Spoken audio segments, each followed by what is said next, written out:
வணக்கம் மக்களே! சற்றுமுன் கிடைத்த தகவல் ஒன்றை பார்க்க போகிறோம். அதிமுகவில் இருந்து கூண்டோடு வெளியேறும் ஆதரவாளர்கள் மல்லை சத்யாவின் அடுத்த மூவ் என்ன? திடீர் தகவல். இந்த ஒரு தகவலை பற்றி தான் நாம் பார்க்க போகிறோம். தகவலை பார்ப்பதற்கு முன்னதாக நீங்கள் நம்மளுடைய சேனலுக்கு புதிய பார்வையாளர்களாக இருந்தீர்கள் என்றால் மறக்காம நம்மளுடைய சேனலை சப்ஸ்கிரைப் செய்து வைத்துக் கொள்ளுங்கள் மக்களே. மதிமுகவில் வைகோவுக்கு அடுத்த இடத்தில் மல்லை சத்யா இருந்தார். கொரோனா நேரத்தில் வைகோவுக்கு உடல்நலக் குறைவு ஏற்பட்டது. அந்த நேரத்தில் திடீரென துரை வைகோ கட்சிக்குள் என்ட்ரியானார். பிறகு மதிமுகவிலிருந்து சீனியர் நிர்வாகிகளுக்கு எதிராக லாபி செய்ய தொடங்கினார். அந்த வரிசையில் மல்லை சத்யாவும் சீண்டி வந்தார். இதனால் இருவருக்கும் இடையே ஈகோ மோதல் உச்சமடைந்தது. ஒரு கட்டத்தில் வைகோவிடம் மல்லை சத்யாவை கட்சியிலிருந்து நீக்க வேண்டும் என துரை வைகோ தெரிவித்தார். அதற்கு வைகோ சம்மதிக்கவில்லை. இதுவரை அழைத்து சமாதானம் செய்து வைத்தார். இருப்பினும் இருவரும் இடையிலான ஈகோ மோதல் தொடர்ந்தது. இந்த சூழ்நிலையில்தான் கடந்த 24/6/2025 அன்று மதிமுகவிலிருந்து விலகிய திருப்பூர் முத்து ரத்தின உள்ளிட்ட நிர்வாகிகள் திமுகவில் இணைந்தனர். அதற்கு சில நாட்களுக்கு முன்பு மூத்த ரத்தினமும் மல்லை சத்யாவும் ஒன்றாக இருந்ததாக கூறப்படுகிறது. இதனால் கடந்த 30/6/2025 அன்று தாயகத்தில் நடந்த கூட்டத்தில் பிரச்சனை வெடித்தது. துரை வைகோவின் ஆதரவாளரும் அவைத்தலைவருமான அர்ஜுனா ராஜ் திமுகவுடன் மல்லை சத்யா ரகசிய உறவில் இருக்கிறார். கடந்த தேர்தலில் உதயசூரியன் சின்னத்தில் போட்டியிட்டேன். அப்பொழுது திமுகவின் சின்னத்தில் எங்களை போட்டியிட சொன்னது ஸ்டாலினுடைய பெருந்தன்மை என பேட்டி கொடுத்தார் என்றார். அதற்கு மல்லை சத்யா 4 ஆண்டுகளுக்கு முன்பு நடந்ததையெல்லாம் இப்பொழுது ஏன் பேசுகிறீர்கள் என்று கேட்டு எதிர்ப்பு தெரிவிக்க இருவருக்கும் இடையில் வாக்குவாதம் ஏற்பட்டது. அப்பொழுது குறுக்கிட்ட வைகோ அர்ஜுனா ராஜ் கேட்ட கேள்விக்கு மல்லை சத்யா பதிலளித்து விட்டார். ஆனால் எனது கேள்விக்கு அவரால் பதிலளிக்க முடியாது. ஒரு காலத்தில் என்னோடு மிகவும் நெருக்கமாக இருந்த திருப்பூர் துரைசாமி, என் மனசாட்சியைப் போல நான் யோசித்த தம்பி வல்லன், பஷீர் உள்ளிட்டவர்கள் எல்லாம் இன்று வெளியே சென்று என் மீது அவதூறு பரப்பிக் கொண்டிருக்கிறார்கள். அவர்களெல்லாம் மல்லை சத்யா நீங்கள் தொடர்ந்து ஆதரவு கொடுத்து கொண்டிருக்கிறீர்கள். திருப்பூர் முத்து ரத்தினம் அறிவாலயம் சென்று ஸ்டாலினை சந்தித்து திமுகவில் சேர்வதற்கு 2 நாட்கள் முன்பு வரை நீங்களும் அவரும் ஒரே காரில் சென்றிருக்கிறீர்கள். இதையெல்லாம் எனக்கு தெரியாதென்று நினைக்கிறீர்களா? விருப்பம் இருந்தால் கட்சியில் இருங்கள், இல்லையென்றால் போயிடுங்கள் என்று கொதித்தார். இதில் மனமுடைந்த மல்லை சத்யா பாதியிலேயே வெளியேறிவிட்டார். பிறகு ஊடகம் ஒன்றில் பேசிய வைகோ, சில காலமாக கட்சியின் எந்த நிகழ்ச்சியிலும் கலந்து கொண்டாலும் இறுக்கமான முகத்துடன் தான் மல்லை சத்யா இருக்கிறார். வெளிநாடுகளுக்கு செல்லும்போது மதிமுகவில் இருந்து வருகிறேன் என அவர் சொல்வதில்லை. மாமல்லபுரம் தமிழ் சங்க தலைவர் என்றுதான் சொல்கிறார். என்னிடம் சொல்லாமல்தான் அங்கெல்லாம் செல்கிறார். விடுதலை புலிகள் வரலாற்றில்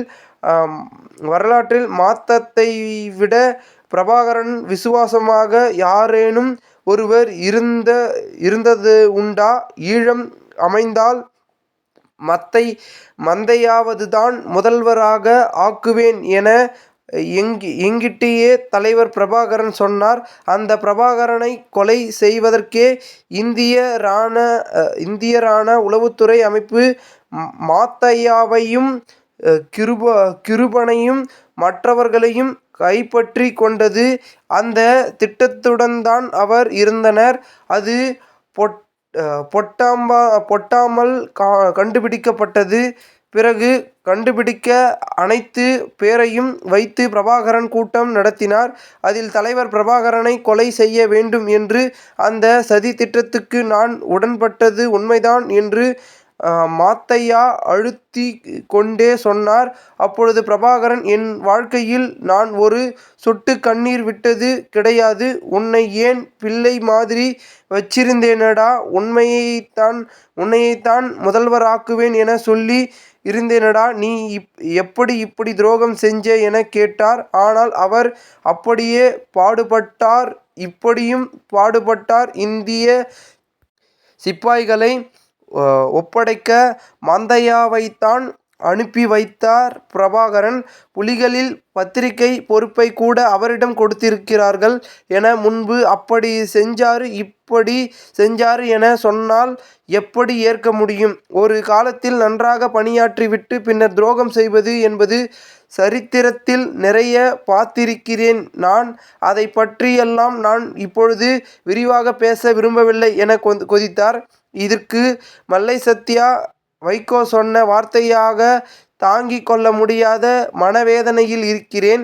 குடும்ப அரசியலில் எதிர்த்து கட்சி தொடங்கினார் வைகோ. தற்பொழுது துரை வைகோவுக்கு கட்சி தலைமையை வழங்குவதற்கு தயாராகிவிட்டார். இதுவரை அவரது உயிரை 3 முறை காப்பாற்றியிருக்கிறேன். ஆனால் இப்பொழுது வைகோ தன் மகனுக்காக எனக்கு துரோகி பட்டம் கொடுத்து கட்சியிலிருந்து வெளியேற்ற பார்க்கிறார் என்றார். இதனால் மதிமுகவில் இருந்து பெரும் சர்ச்சை வெடித்தது. இந்த சூழ்நிலையில்தான் மல்லை சத்யாவின் ஆதரவாளர்கள் கூண்டோடு கட்சியிலிருந்து வெளியேற்றப்படுவதாக அறிவித்திருக்கிறார்கள். கடந்த 18/7/2025 அன்று மாமல்லபுரத்தில் நகர செயலாளர் பாபு தலைமையில் மல்லை சத்யாவின் ஆதரவாளர்கள் ஒன்று கூடினர். அவர்கள் மல்லை சத்யா வாழ்க, சேனாதிபதி மல்லை சத்யா வாழ்க, திராவிட வாழ்க, பேரறிஞர் அண்ணா புகழ் ஓங்குக என கோஷங்களை எழுப்பினர். பிறகு தங்கள் காரிலிருந்து மதிமுக கொடிகளை கழற்றி தலையை சுற்றி தூக்கி வீசினர்.